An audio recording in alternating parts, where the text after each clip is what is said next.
Alright, we're going to bone out a chicken. First thing that I like to do is take off the wing tips here.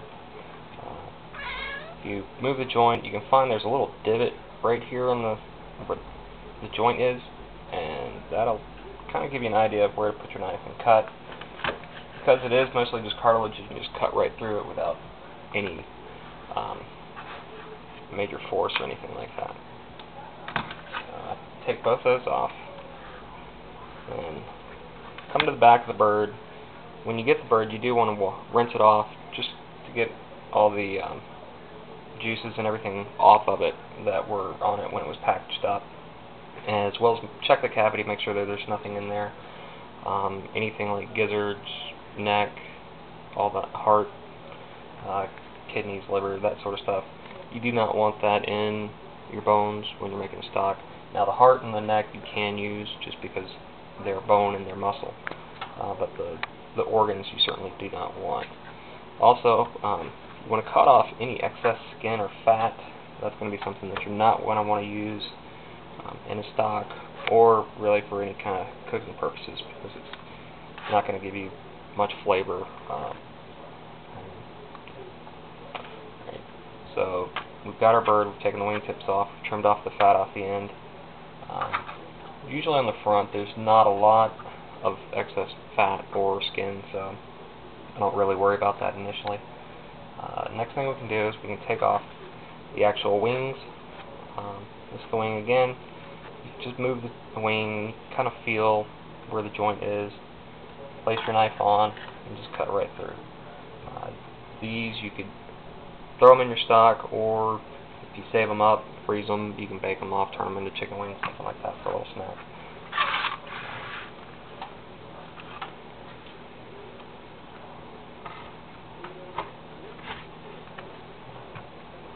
Alright, I like to start with the back of the chicken, take the legs off first. What I'm going to do is, in between the breast and the leg, there's a little bit of meat, but it's real thin, it's not really worth anything. But I'm going to take the skin, pull it up tight against the breast, and kind of tuck it in to the leg and this little cavity. You just want to cut that skin, and it'll open up, and you can actually see in between the leg and the breast. You just want to cut down around that and cut all these little membranes. And you can feel a little bit of bone right here. Take your knife and just place it against the bone and just cut in and down, just letting your knife rest up against the bone. Do that for both sides.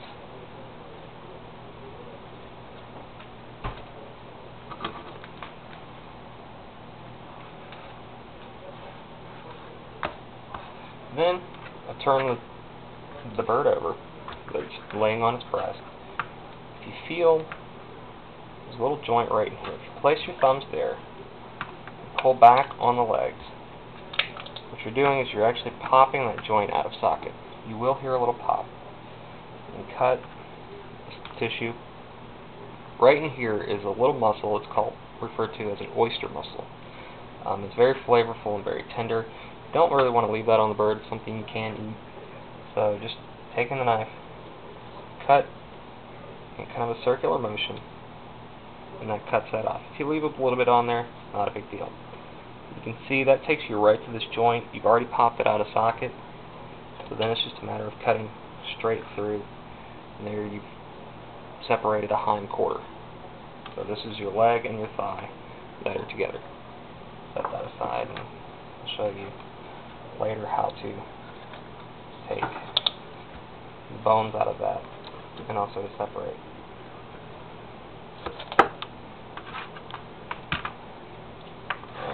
Once I've got the legs off, take the bird, flip it back over, and then you can feel it right in the center of the breast. That is the breastbone right there.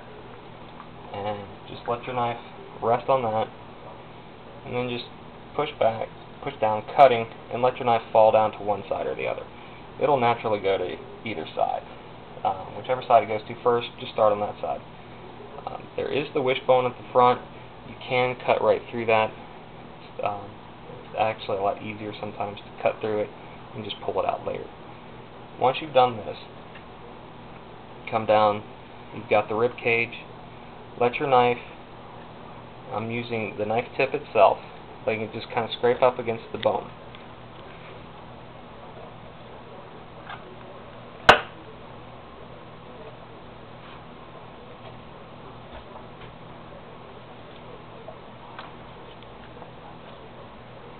Just working down towards the front of the bird where you have the drumette. And you'll find this joint here, that's where the drumette is.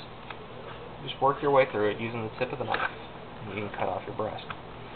This right here, in food service industry, where you've got the drumette and the breast, is what's referred to as an airline chicken breast. Because it's got wings on it, right? Yeah. Cute. If you don't want that, perfectly fine. Turn it over. You can see where the joint is. Take and just cut it off. You've got a little drumette. Toss it with your wings. Most places sell that as a chicken wing. On this side of the bird, when we're looking at it, as far as the breast, right here, this little muscle right here, this is the tenderloin. So if you got little kids, you like chicken tenders, you can. It's very delicately attached to the breast. You could pull this off, and just like so, you can bread it and pan fry it or deep fry it, and you've got chicken tenders for your kids. Now the wishbone, right here is the wishbone. Do be careful because chicken bones like to splinter and have sharp edges. But so this is a little sharp here, but down here where it actually meets up in here on the bird, it's fairly rounded, and you can just pushing on it most of the time. Sometimes it likes to be a little bit of a pain. I'll work that way. Notice I just pushed on the meat and actually held the bone, and it just kind of slid right off. And just do that, you can pull the bone right out. That bone's perfectly fine to use for your stock. Toss it in. That would be your boneless, skin-on chicken breast. The skin, if you want skinless, very easy. Just use your hands. If you have an area that's a little tight, just cut through and take the skin off. And there's your chicken breast. For the other side, just do the same thing, but do it opposite. Work down the other side. Again, allow the tip of the knife to do the work for you. The particular knife that I'm using is called a boning knife. Most boning knives are going to be much sharper on the very end because you are doing the cutting like this with the tip, and then it seems to be a little bit duller on this end, but that's because you usually use that side to scrape up against bone to pull meat off.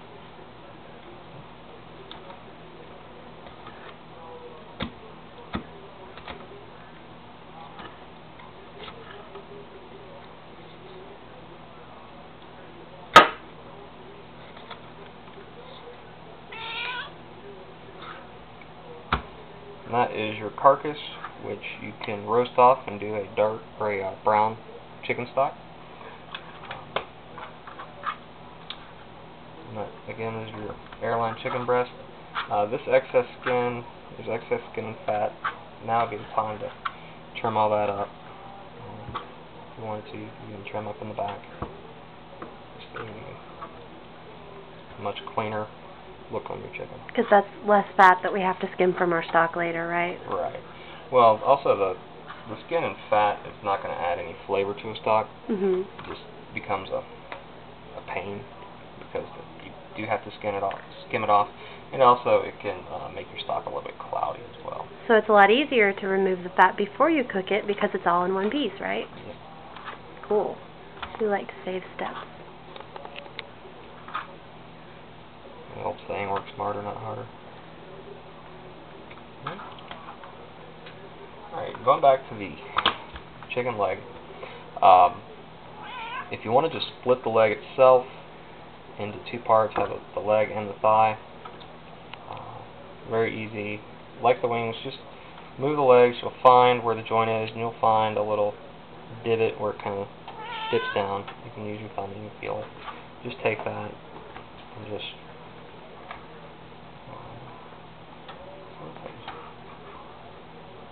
sometimes I like to throw it off on you.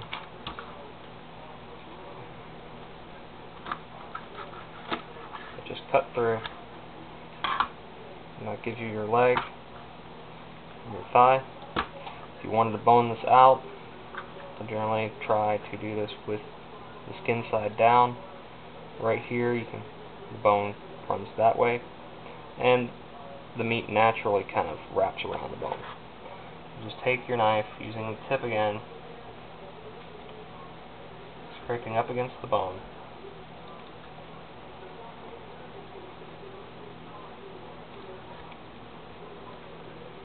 Kind of scrape the meat away.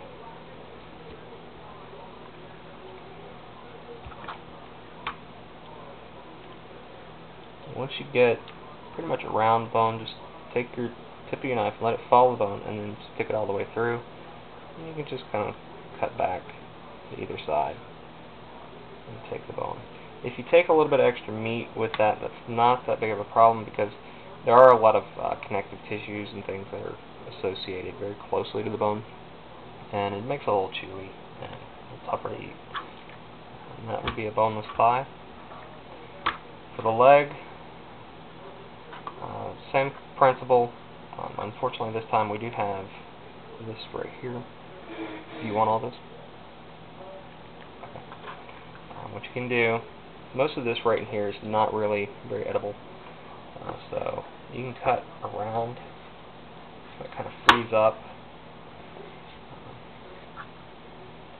the meat there, and then again just follow the bone itself with your knife.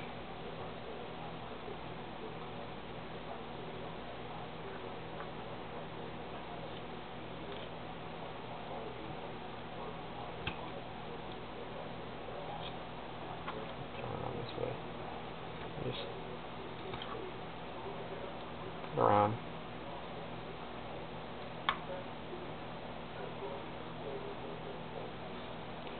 With the chicken legs, there are tiny bones inside. This is one of them right. Let's see, right here. Make sure you want to leave that with it. And this is a little bit easier to kind of just pick it up and just work your knife down the bone itself towards that joint that was with the thigh. Again, if you leave some connective tissue, a little bit of meat on there, that's not a problem. And that is your boneless leg. Some things in here, if you notice, this right here is all stringy, gray, and silvery. That is your connective tissue. Can be kind of tough to eat. If you're doing a braise or stew, that material is very good because it breaks down. It's what gives your stew and your braises the body and thickness for them. It's kind of like Jello, like a natural gelatin. Chicken Jello. There you are.